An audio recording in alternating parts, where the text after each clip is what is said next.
Good morning and welcome to the Sunday service.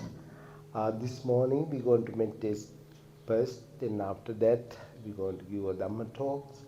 I'm very happy to see Venerable Sanatha Vihari after how many months? Maybe almost after 1 year. He was traveling everywhere around the Asia a few months, 3-4 months, and I just talked a few days ago. He's here today. We are very happy to see Venerable Bhante Sanatha Vihari. So right now we're going to meditate few minutes, not like a long time today, because we have to listen a lot of things from Sanatha Vihari. So in that case, Subodha, just lead the meditation few minutes only.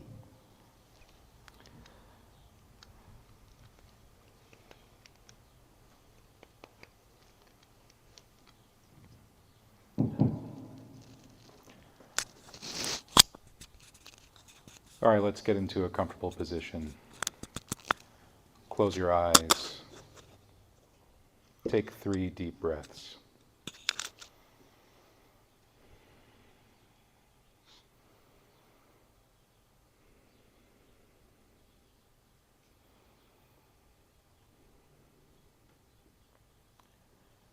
And now let's think thoughts of goodwill, loving kindness, metta, beginning with ourselves. Think to yourself, may I be happy, may I be peaceful, may I be free from stress and pain, free from suffering. May I live with heart and mind unburdened by greed, by aversion, by delusion. May I look after myself with ease. May my loved ones, my family, my friends, my honored teachers, all those that I hold close to my heart, all those that I respect, may they be happy, may they be peaceful, may they be free from stress and pain, free from suffering. May they live with hearts and minds unburdened by greed, by aversion, by delusion. May they look after themselves with ease. And the same with our acquaintances, those that we don't know so well. May they also be happy. May they also be peaceful. May they also be free from stress and pain, free from suffering. May they live with hearts and minds unburdened by greed, by aversion, by delusion. Now we also generate thoughts of goodwill, of loving kindness, of metta, for those that we do struggle to get along with, those that we find difficult to respect, even those that might call us enemy. For them too we extend our goodwill. May they be happy, may they be peaceful, may they be free from stress and pain, free from suffering. May they live with hearts and minds unburdened by greed, by aversion, by delusion. May they look after themselves with ease. And so we generate goodwill in all directions as well, to all sentient beings everywhere, to the north, to the south, to the east, and to the west, above and below. May all beings be happy. May all beings be peaceful. May all beings be free from stress and pain, free from suffering. May they live with hearts and minds unburdened by greed, by aversion, by delusion. May they look after themselves with ease. And with our hearts and minds uplifted with the goodwill that we have cultivated, let's spend a few short moments turning our attention to the breath. Mindful breathing in, mindful breathing out, ardent and alert, setting aside greed and distress with reference to the world. Let us spend these moments focusing on the breath until we hear the bell.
Sadhu. Thank you, Subodha, leading the meditation. Now I'd like to invite you For the to computer? Sanatha Vihari in the Dhamma talk. You might be a lot of things about institutes also. I like to request is again when you are going to be here next time. Maybe during the Vasa, Bante? Yes, Yeah. June or July maybe. Yes, Bante. All right, okay.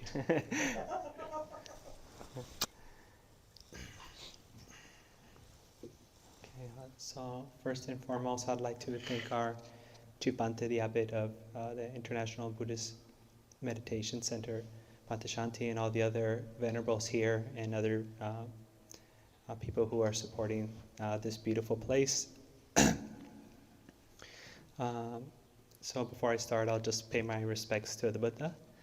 Namo tassa bhagavato arahato samma sambuddhassa.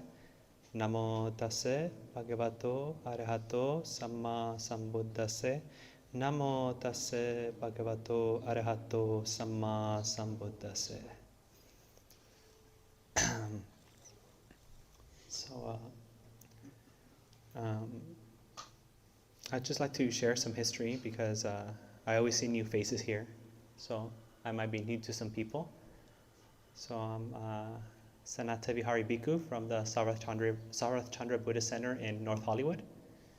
And I think what's the important or relevant part of my history is that I grew up down the street here, from when I was born till when I was about like 5 years old. And then moved down to Union Street. It's a little bit further away from here.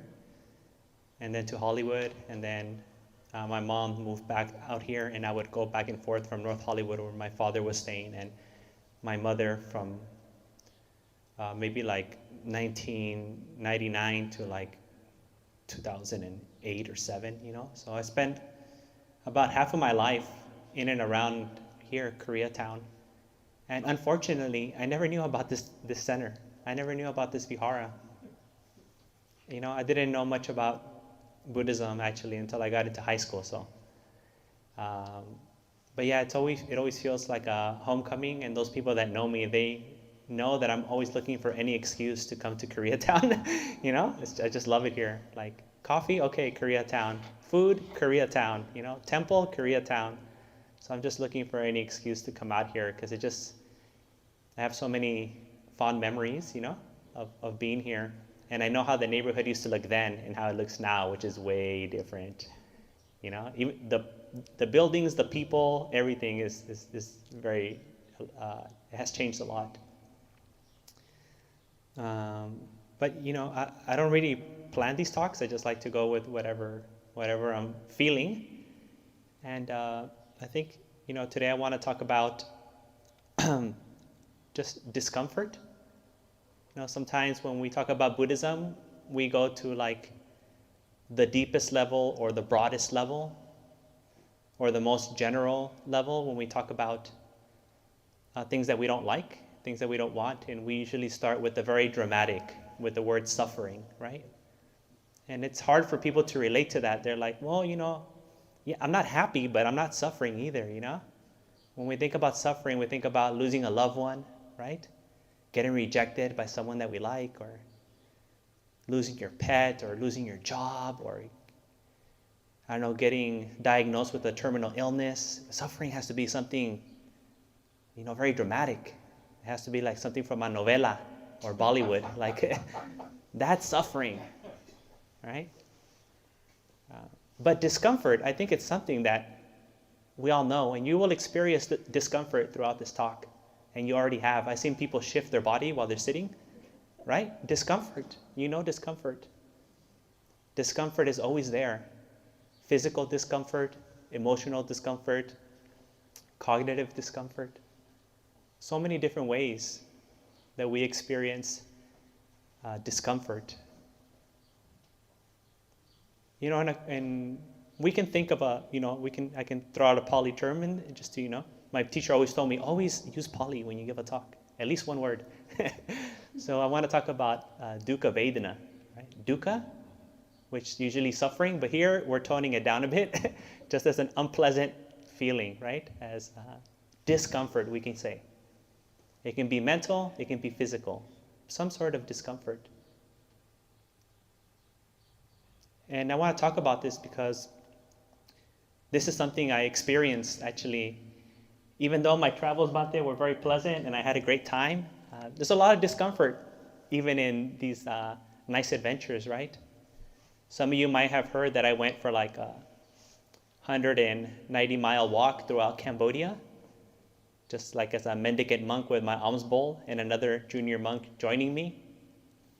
And it sounds so like heroic or romantic or wow, he's doing this crazy stuff like the time of the Buddha. You know, but there's a lot of discomfort in that. Sleeping on the ground most of the time, even in the temples, they just say, here you go. Like, this is what you know, it's not an American temple where you actually get a bed. You sleep in the Dharma sala, like here, or you sleep next to a Buddha statue outside somewhere, or if you're lucky, you get a room, but one of the rooms that I got looked like a dungeon. You know? I felt like, do they torture people here? Like, it felt really weird. And they don't, yeah, you know already, huh? The insects everywhere. Mosquitoes everywhere all the time. They don't tell you about the second day that I was on my walk, I got diarrhea. The second day of my walk. And you know it's really bad because the other Cambodian monk, he grew up there, he also got diarrhea. So we were stopping about every hour to use the restroom. You know, and over there, no toilets. You have to squat, discomfort. No toilet paper, your hands, also discomforting for us, right? We're not used to having poop on our hand all the time. So it's like kind of like gross, and bathrooms are not well kept and things like that. That's another discomfort. Walking for 6 hours a day under the sun, and you have diarrhea, so you get even more dehydrated than you were usually. That's also discomfort. Not sure where you're going to get food that day. That's also discomfort. The food that you do get, I don't even know what it is. That's also discomfort. Right? So the heat is discomfort. The humidity is discomfort. It sounds very cool. Like, yeah, I'm going to go be a mendicant monk. It's a lot of discomfort, you know. If you want to do these kind of things, even things, I enjoyed it. I think it was actually a lot easier than I thought it was going to be. But there was a lot of discomfort. And I bring this up because even in the things that we're passionate about, the things that we love, on our way to success, even when we're enjoying it, there's just going to be discomfort. So we have to learn to acknowledge it, acknowledge the discomfort, not try to deny it like, oh, nothing's happening here, push it to the side. We have to investigate the discomfort, try to understand discomfort, right? And then finally, the hardest step is accepting discomfort. Accepting the discomfort. Any of you who have ever been in a relationship, relationships can be beautiful. There's a lot of discomfort, right? You have to learn to compromise with someone else, right? About what you want to do, what you want to get for breakfast, where you want to go out, all these kind of things, right? You have to deal with the other person snoring or being messy or whatever their thing is, right? That's a discomfort, right? Maybe smells or other things too, right? A lot of discomfort in relationships too. But that discomfort in itself shouldn't be the measure that we use to rate our relationship, right? So there's all of these little discomforts, therefore it's a bad relationship. No, all relationships are going to be uncomfortable. There's going to be some discomfort in every relationship. We can't let that determine whether we're going to stay in a relationship or not, because then you'd always be alone. There's no person that you're going to find who's going to keep you completely comfortable in bliss forever. That's never going to happen. You can't even do that for yourself. You don't even like yourself that much where you can do that to yourself, right? So it's not going to happen. We can get very luxurious items and still be uncomfortable. Like if you go to an IMAX theater or you go to those nice theaters where they have those beds and you lay down and they bring you food and even alcohol. Even there, if it's a long movie like Avatar or something, you start feeling uncomfortable, right? And you have this very luxurious seat, very luxurious place. Even there, you feel discomfort, right? You can go to a beautiful hotel and still find discomfort, right? You can go to Disneyland, Hawaii, Coachella, wherever. Discomfort's there too, right? You plan your holiday, you plan your day off, your vacation, and right in the middle of your happiness, there's discomfort all the time. So we need to learn how to work with discomfort. It's very important. And for me, the best place, the place that I learned to deal with discomfort, with Dukkha Vedana, was here, sitting like this. Because I feel safe. You know, when I first started going to the temple and I would sit there, the monks were there, everyone's there doing the same thing. I felt safe that I can do it, because when I try to do it at home, I felt like if anyone sees me, they're going to judge me, or like, you know, what's this weirdo doing? I didn't feel comfortable. There was some discomfort about meditating outside of the temple because it feels weird. And then in my own home, I didn't have all the nice cushions that the temple has, so there was some more physical discomfort. Not being able to find the right amount of time was, I found discomfort, right? Like when you're at home, there's always something that you could be doing or something that you're thinking about doing. So there's that discomfort. But when I first came to the temple, it gave me a place to really, really just sit with my discomfort. Because when I first came to the temple to meditate, I couldn't sit like this, like half lotus. I would sit like this. This was my meditation posture. And after 10, 15 minutes, legs start shaking because you get tired. So you hold on more. Then you do like a turtle back, like Quasimodo over here with the hunchback. And you're like this. And then if the meditation lasts long, you start feeling warm. And then you start getting cold sweat. And then your mind starts blaming everyone around you or the temple. Like, why is this taking so long? Why can't they have better cushions here? This is dumb. Why can't we just sit on a chair? Although we had chairs, you know, and they invited me to sit on it, but you just start criticizing everyone in the world and yourself, you know. I'm no good, I'm an imposter, I can't even sit properly, and the mind just gets so disturbed. Because I never learned how to deal with discomfort. I was always so used to when a discomfort arises, I react, right? Ooh, discomfort is bad, move away. Discomfort is bad, hide it. Discomfort is bad, cover it. Anything but to be with the discomfort. I never learned that. So it always led me to be reactionary, to be impulsive in everything that I did. I never got to learn, you know, how to properly manage the discomfort, how to live a normal life. I mean, I don't feel that you can live a normal life if you're always just being reactive and impulsive. I feel like most of the problems that happened in my life wasn't because I wasn't smart enough, or I wasn't enough of a nice person, or I didn't have enough good resources around me or support. It's just because any feeling, whether pleasant or unpleasant, I was either moving away from the unpleasant or chasing the pleasant all the time, bouncing from one place to another.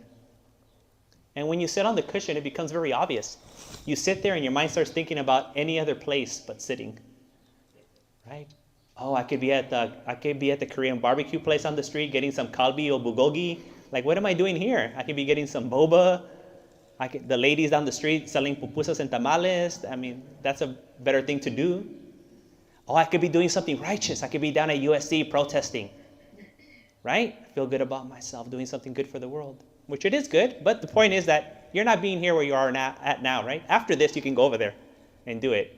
Fight for the cause if you like, or go have tamales if you like.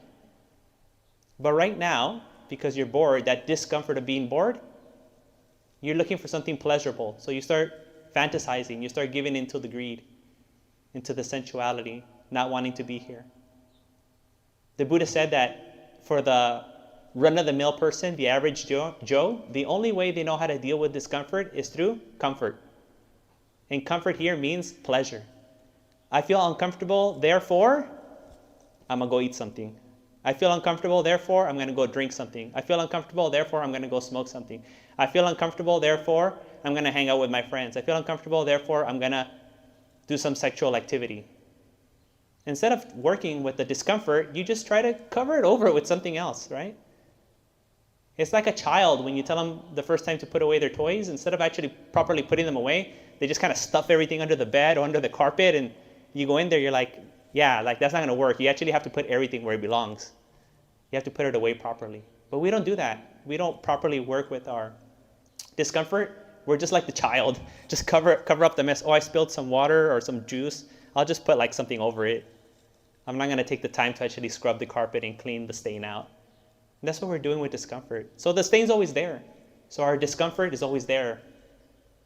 And actually, the longer we go in life like this, the more unskillful we become with discomfort, actually. You know, it becomes like a pattern, our tendency. And then we start using it for any little thing, any small inconvenience. We go like from 0 to 100. And you can see this in relationships, right? A small inconvenience in the beginning during the honeymoon phase is not a big deal. Like, okay, it's not so nice. Maybe you talk about it. Hey, honey, you know, maybe you can change that. After 5 years, how many times have I told you to stop doing that, right? Same small thing. The same thing happened again. But now, boom, our reaction is a lot bigger. We never learned how to deal with that discomfort right in the beginning. So we get more and more and more and more unskillful. So when we meditate, actually when I first started meditating, I was doing no meditation. My mind was, my attention, my mindfulness was not on the body, was not on the breath. Cultivating loving kindness went into nitpicking everything wrong with the place because I couldn't sit properly, or someone was making noise, or their phone went off, or someone came in late through the door. And I started being critical about them messing up my loving kindness meditation, and I started practicing resentment meditation, right? I wasn't doing very much meditation, but what I was learning was to be with discomfort. That was a powerful teaching. It was an incognito teaching that I was learning there. To learn to be comfortable with the uncomfortable. To face dukkha. To face everything that's happening. All my tendencies, all my impulses, all my desires.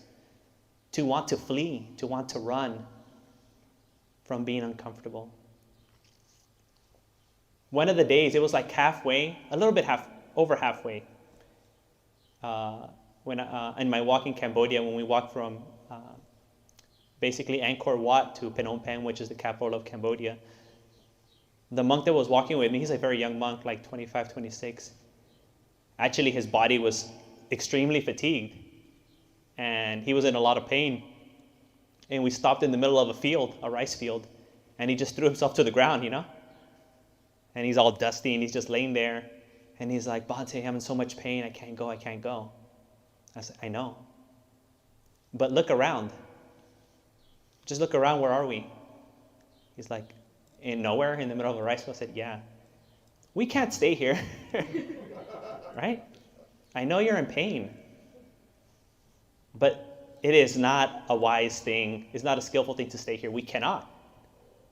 There's no bathrooms, there's no water, there's no food, there's no people, there's no shelter. We cannot stay here. So discomfort is like that. It's always going to be there, right? It's always going to be there.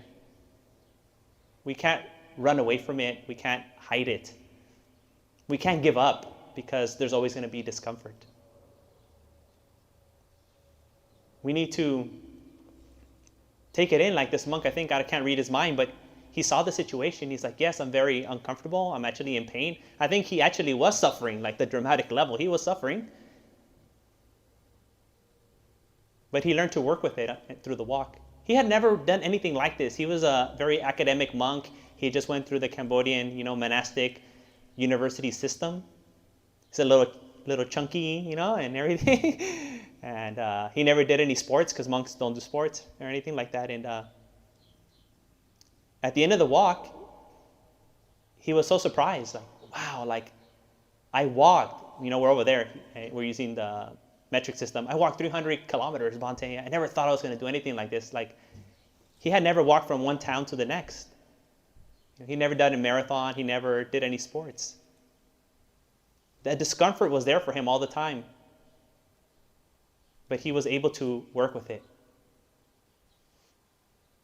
It's powerful to see, regardless of whatever discomfort is present, whether it be real suffering or whether it just be like a little annoyance because there's like a fly on you when you're meditating, you'd be surprised how gentleness and patience and mindfulness and self-compassion and compassion towards others can get you through that discomfort. What I'm not saying is that we have to practice like self-mortification and be tough guys and endure the pain, and if someone mistreats you, just let them mistreat you. No, that's not what I'm saying, What I'm saying is that we need to take some time to investigate our reactions. We need to take some time to learn what discomfort is. Be with it be with it with some moments. Interrupt this habitual life pattern that you've had to always flee, push away, and cover up anything that's uncomfortable.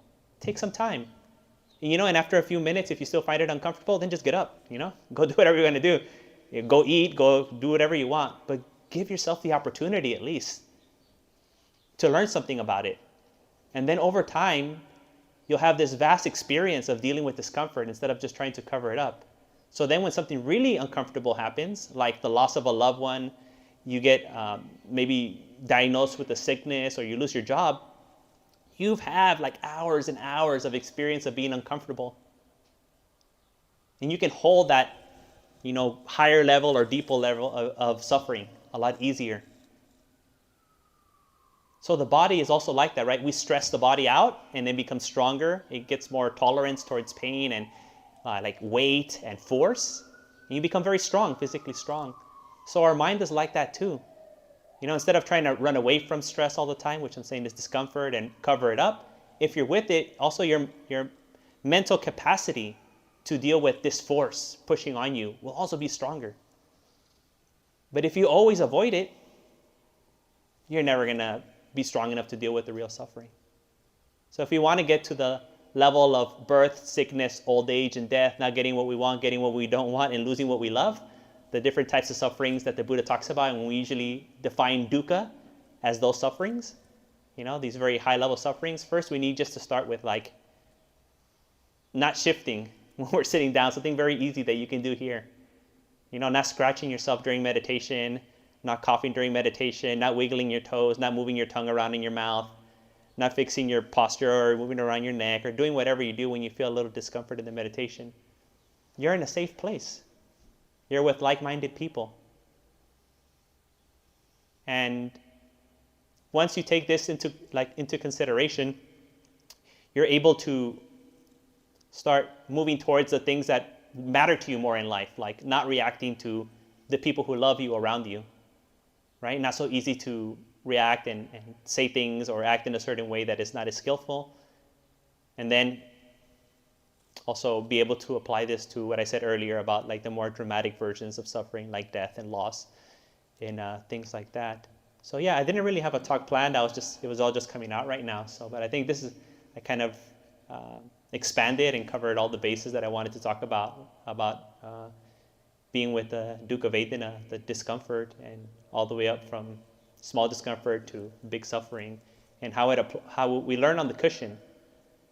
We can translate that into our everyday experience. And also, it helps you be more compassionate with others, right? Because you're not lashing out anymore to them. It's also a great way to improve your relationships if you learn to be with the discomfort. It doesn't mean we stay quiet, right? We can still communicate whatever we need to communicate, but we don't do it from a place of, right? Like shooting from the hip like a cowboy. We stop that, right? We take our time. We let our emotions and our thoughts kind of settle down, and then from a place of tranquility, okay, then we say what we need to say. You know what? You need to stop. Like, I don't like that. That's fine.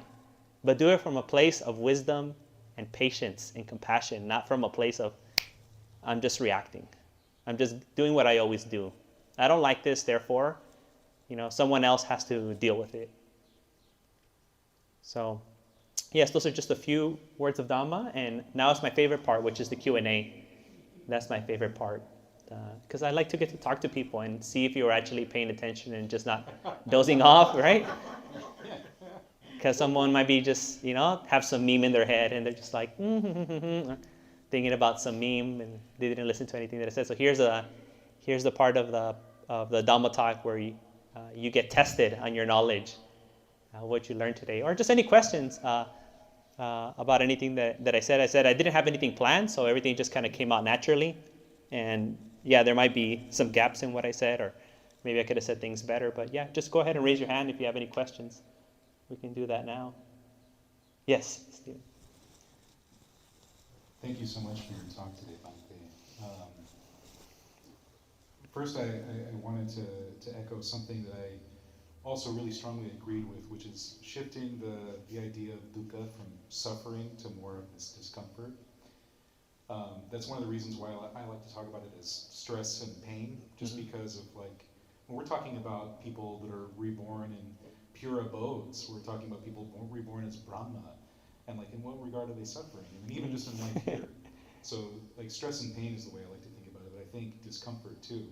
And I just wanted to say that despite the discomfort that you faced on your trip, I'm actually quite glad you did it, because you came away with it with, I think, my favorite talk I've ever heard from you. Oh. So I just wanted to say that because I resonated with it greatly. Thank you very much. Oh, thank you, Stephen. Anyone else? Thank you, Bhante. That was great. Oh. Maybe we can have this mic float around, or the other one? Okay.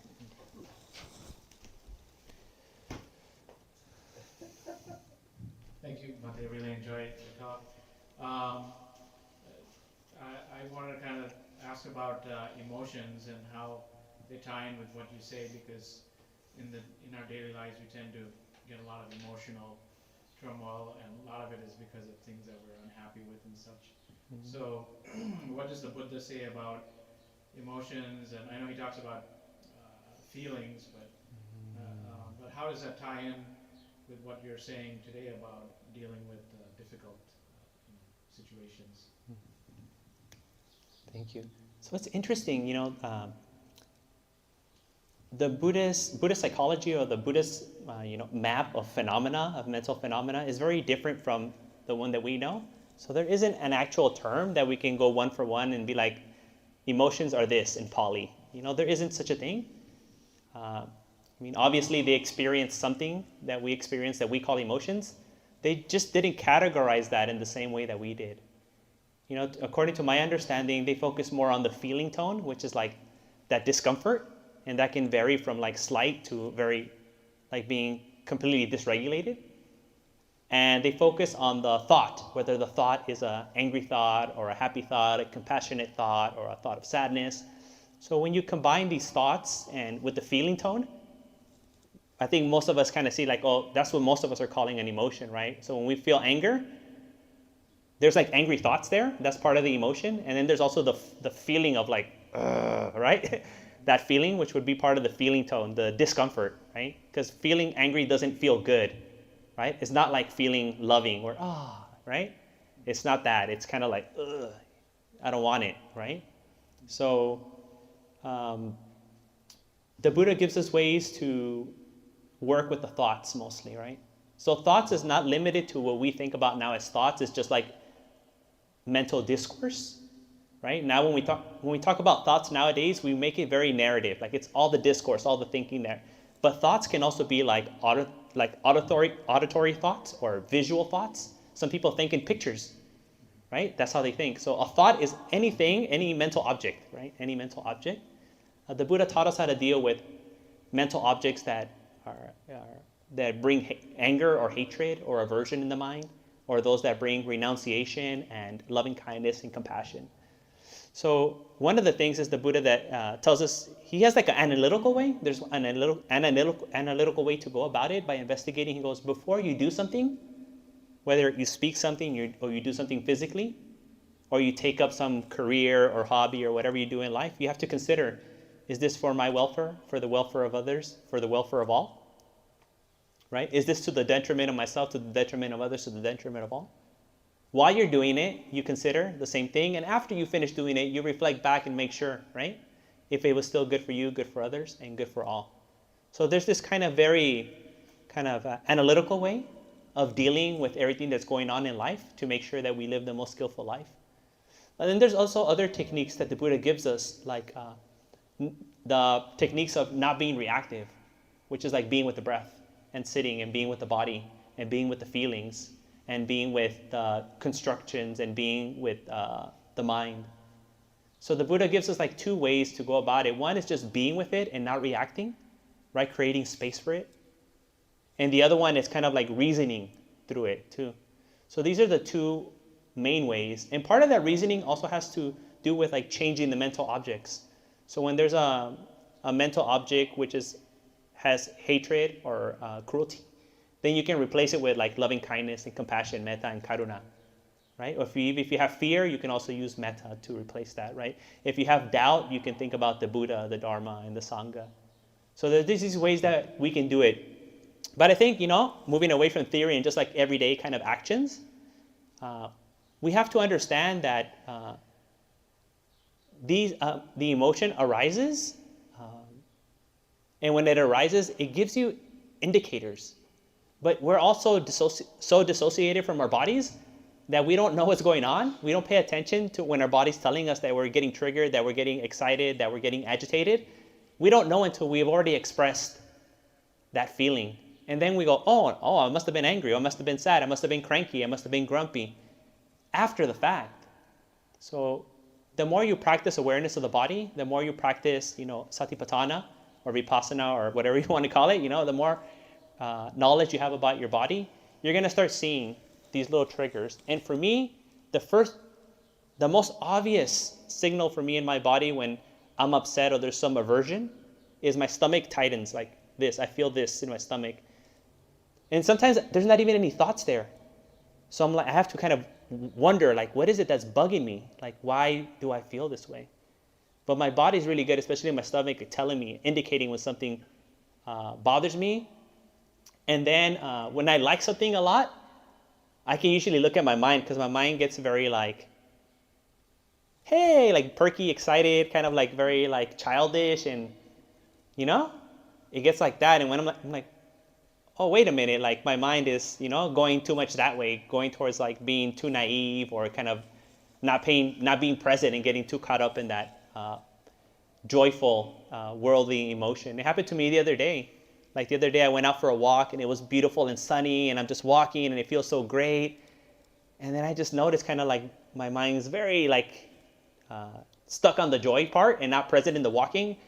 And I'm like, oh, wait a minute, I just took like 20 steps and I didn't even know that I took those 20 steps. Like I just time traveled because I was so stuck in that pleasant feeling, right? So there's nothing wrong with the pleasant feeling. It can be there, but I need to be aware while I'm walking. I can get run over, something can happen to me, especially with all the violence going on in the streets now. We have to be very vigilant about our environment. So I think if the more we practice meditation, we become aware of our body sends us these signals. Your heart beats faster, your breathing changes, your stomach gets tighter, your hands get clampy, you start sweating, right? You may see like very slight, subtle thoughts of aversion, like, I don't know, this is not so nice, I don't like this so much. And then that goes to like, yeah, this sucks, this is horrible, oh, I hate that person, oh, wow. But you have to catch it in the beginning when you just start kind of being a little bothered by it. But most of us, we justify our unwholesome thoughts to a bit, right? Like they deserve for me to think like that about them, or I'm justified in my bad thinking about them because they're a jerk, they're a bad person, so I can think bad things about them. I'm justified in doing it. But actually, no. Actually, you're just poisoning yourself by doing those thoughts, and usually it spills over to other people. So we always just need to be vigilant, both of our body and our mind. And our body and our mind will always send us small little signals. And if you can catch it there, then you can stop it before like the candle burns up your whole house. It's easier to turn off a candle flame than it is to stop your whole house once it's already on fire. But usually all of us just wait until the house is on fire and we don't notice the candle flame, right? When it spills over, we're like, it's not a big deal, it's just the candle, it fell on the floor, no worries, whatever. And then it starts like creeping and it's like, oh, it's only like half of the room, like I still got this whole house. You go upstairs, you ignore it. Then the whole bottom part is burned up. You're like, well, I still got half of the house. I'm still upstairs, no problem. Ignore it. And then next thing you know, you're like shouting at your children, blah, blah, blah, blah, blah, you know, being very aggressive with them. You're like, whoa, what happened to me? You didn't notice when what they were doing was upsetting you, right? You didn't pay attention to your mind and your body. You weren't aware of it, and now you're lashing out, and you wonder where it came from. Well, there were signals there. It's just that you don't have any training in being aware of your body and your mind. So I'm not saying this to blame anyone. It's just that we lack training, we lack practice, we lack education and being in touch with our bodies, because our society and the world has trained us to always that way. So from our eyes, we're looking out. From our ears, we're going out. From our nose, we're going out. From our tongue, we're going out. From our body, we're going out. Our thoughts are about other places, other people, other things, right? That's why they sell all these like magazines with gossip in the news. It's always about out there. And there's very little about in here. Like, when do we focus about in here? I mean, not even about like Buddhism or anything. Just like, when is the last time you felt your heartbeat? When is the last time you've wiggled each toe one at a time and felt your toes just wiggling? We're not connected with our body. We're actually scared of it. And we criticize our body. My body doesn't look like that. My body doesn't look like this. I can't move around like this. I can't move around like that. So we avoid the body because we're not happy with the body.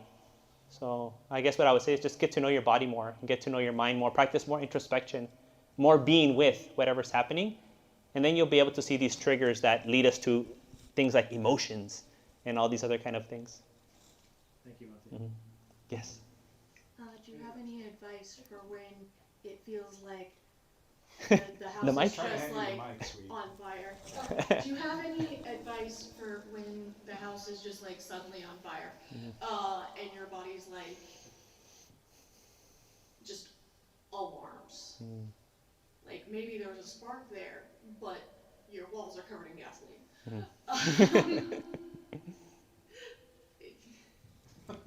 Yeah. You know, my personal approach is always like prevention, right?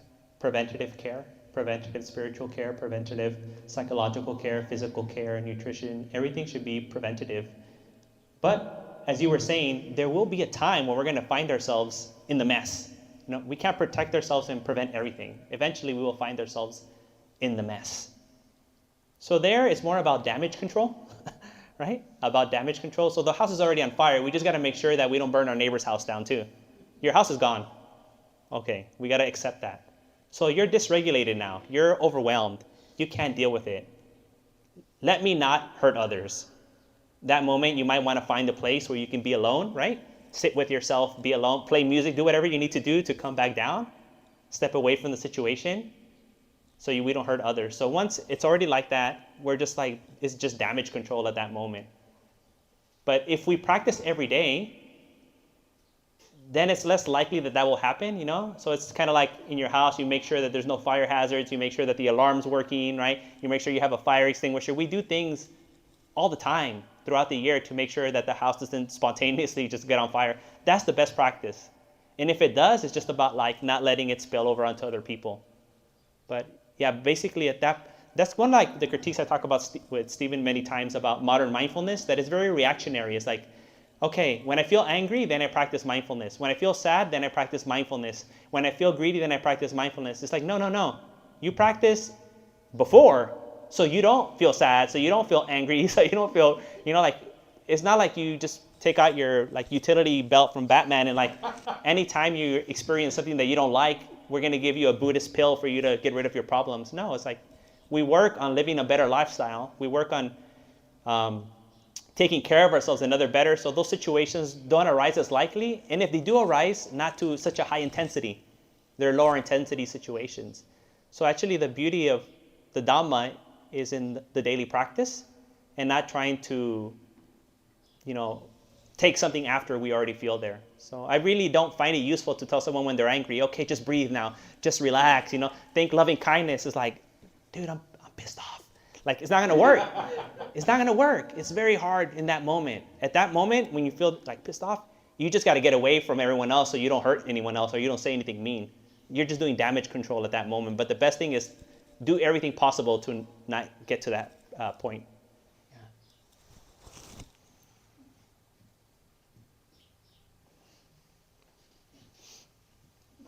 Oh, we can pass it down? Yeah.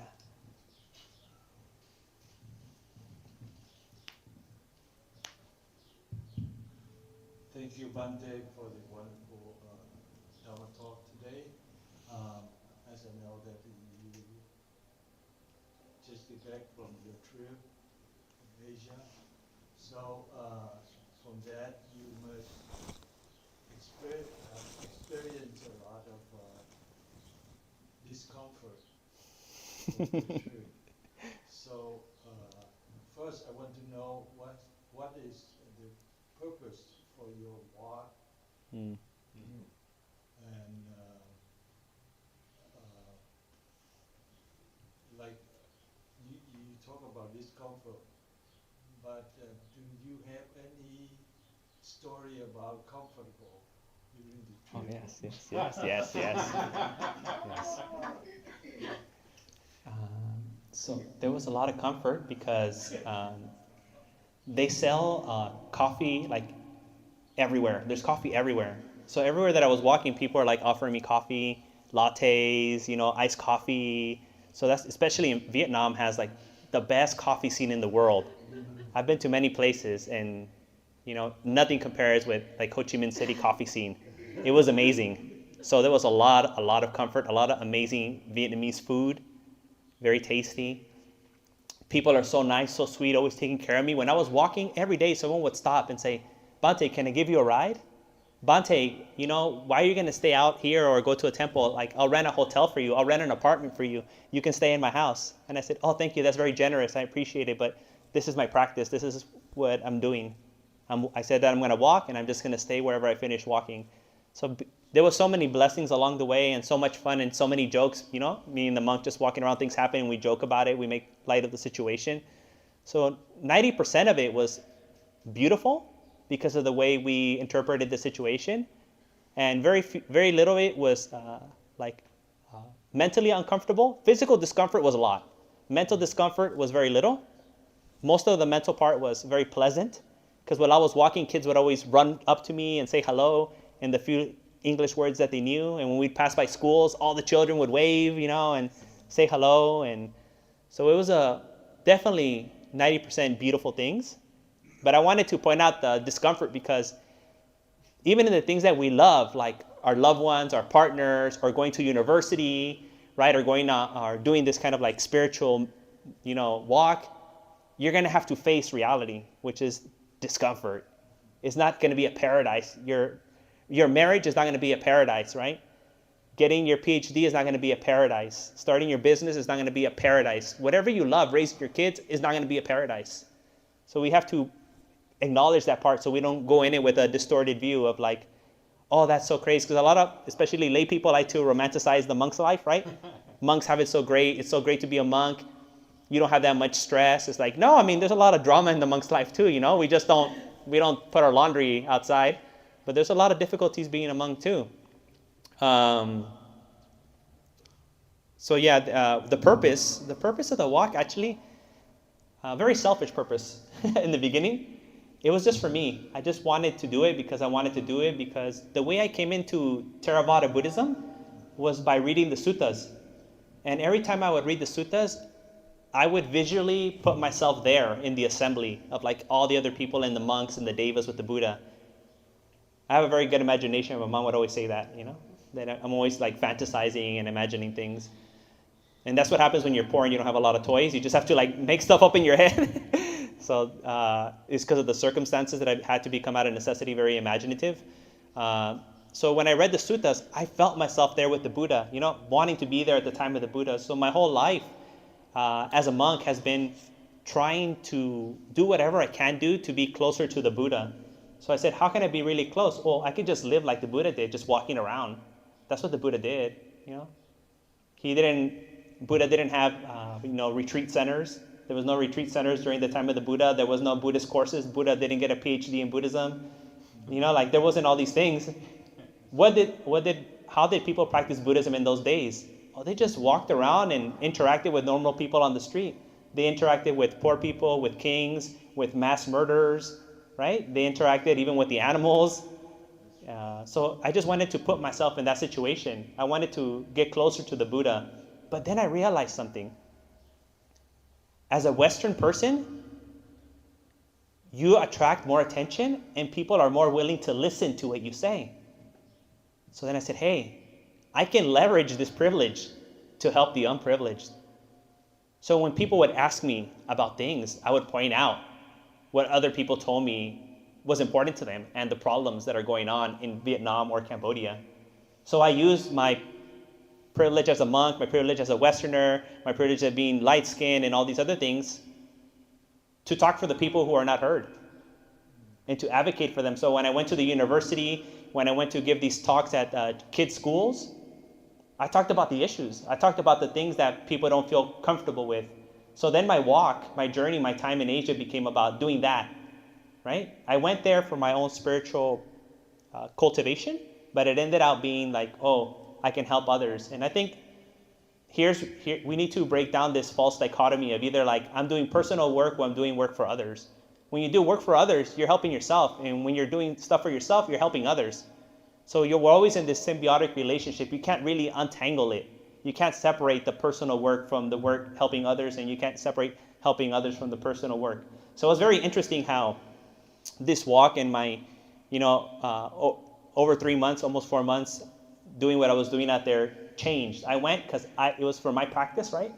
My cultivation, but it really became about then helping others. And at the same time that I helped others, my own practice became better. So it was just, it was something unexpected. Thank you. Thank you very much. Very nice to hear, especially the comfort one in Vietnam. Yeah. It's a very good lesson to listen today. Thank you, Bante. Sadhu, sadhu, Okay. sadhu.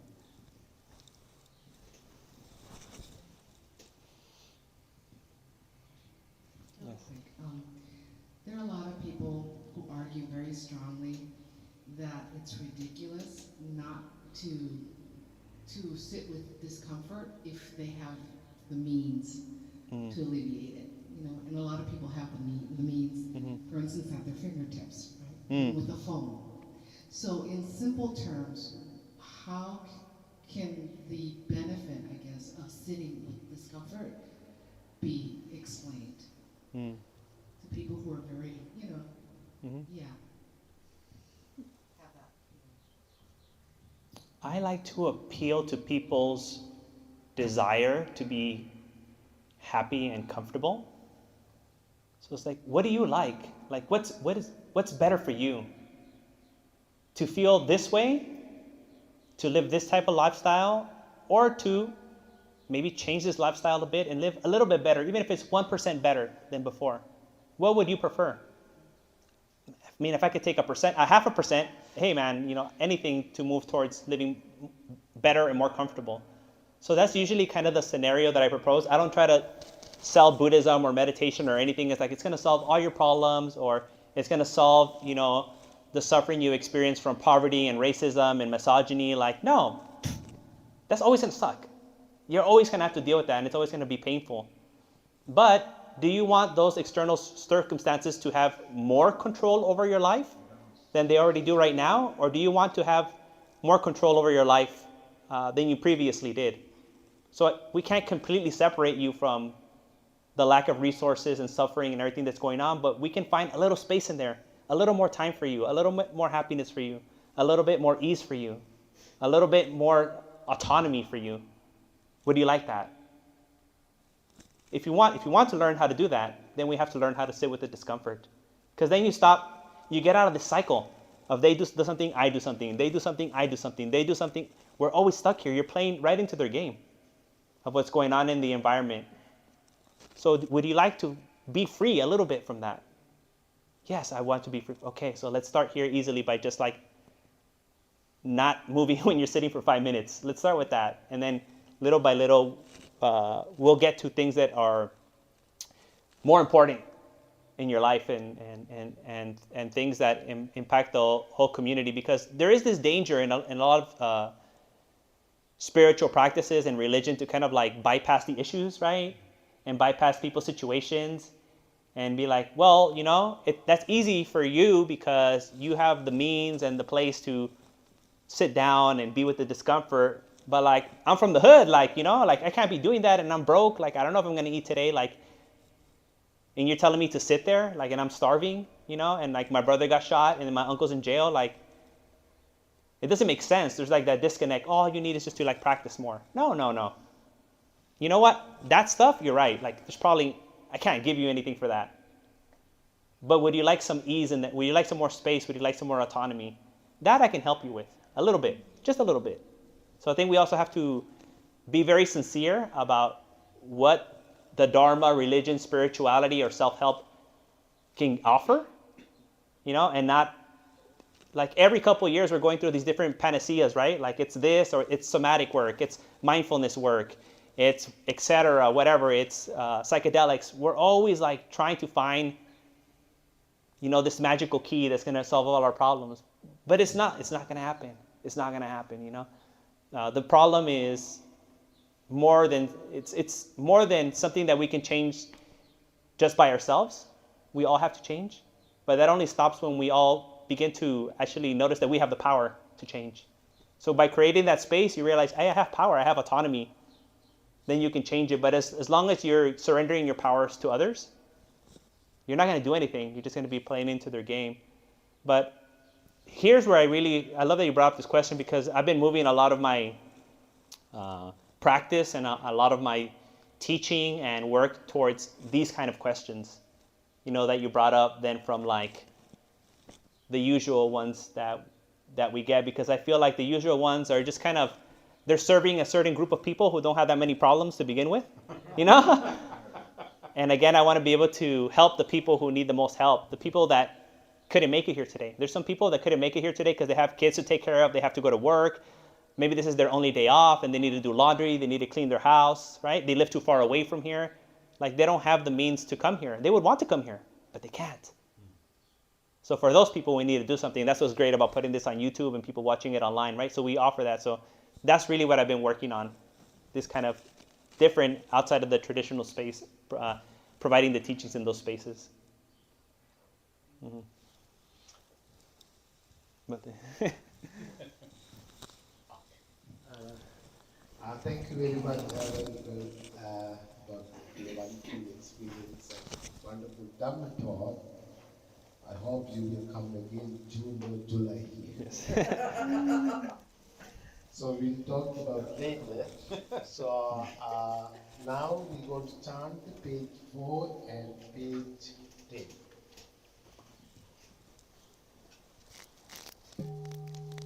Namo tassa Bhagavato Arahato Samma Sambuddhassa. Namo tassa Bhagavato Arahato Samma Sambuddhassa. Namo tassa Bhagavato Arahato Samma Sambuddhassa. Tam saranam gacchami. Dhammam saranam gacchami. Sangham saranam gacchami. Beings are numberless. I vow to save them all. The living actions are inexhaustible. I vow to end them all. Dharma is limitless. I vow to study them all. Buddha's way is supreme. I vow to attain it. May suffering ones be suffering free, and the fearless be. May the grieving shed all grief, and the sick find health relief. When we do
thank you, Venerable, again about your nice Dhamma talk.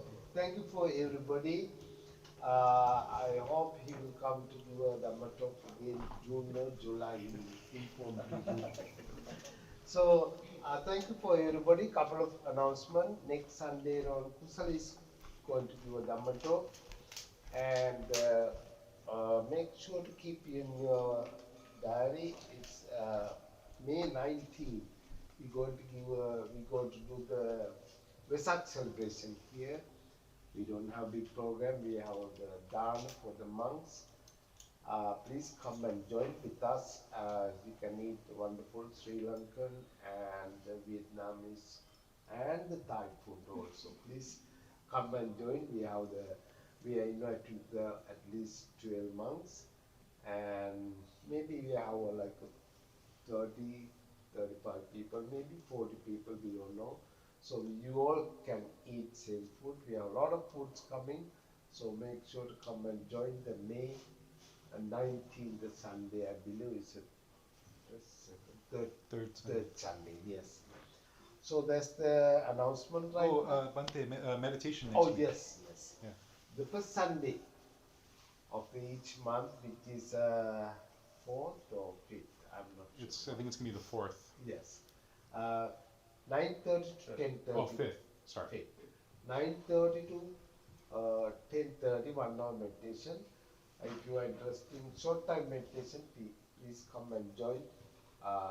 Subodha is going to lead the meditation that Sunday. Every month, first Sunday, 9:30 to 10:30, we have a meditation. Please come and join. Again, I want to thank for everybody. We have tea and cookies, and by the power of the Buddha, Dhamma and the Sangha, and all the meritorious activities we did right now, and you all be well and happy. We especially wish for the Venerable Sanatha Vihari to continue his Dhamma work, good health, and to travel again one more time to the Asia. Because next time I will join also, but I'm not going to walk. Okay. Actually, last time when we were in Vietnam, I was in Vietnam also, Ho Chi Minh City. Yes. Just only 1 week, I was there to see one of my friends. So next time I will join with you to go to Vietnam and Cambodia also. I was both countries couple of times. I like doing both countries. Yes. Thank you again being with us here. You have a good day. Sadhu, sadhu, sadhu. Sadhu, sadhu, sadhu.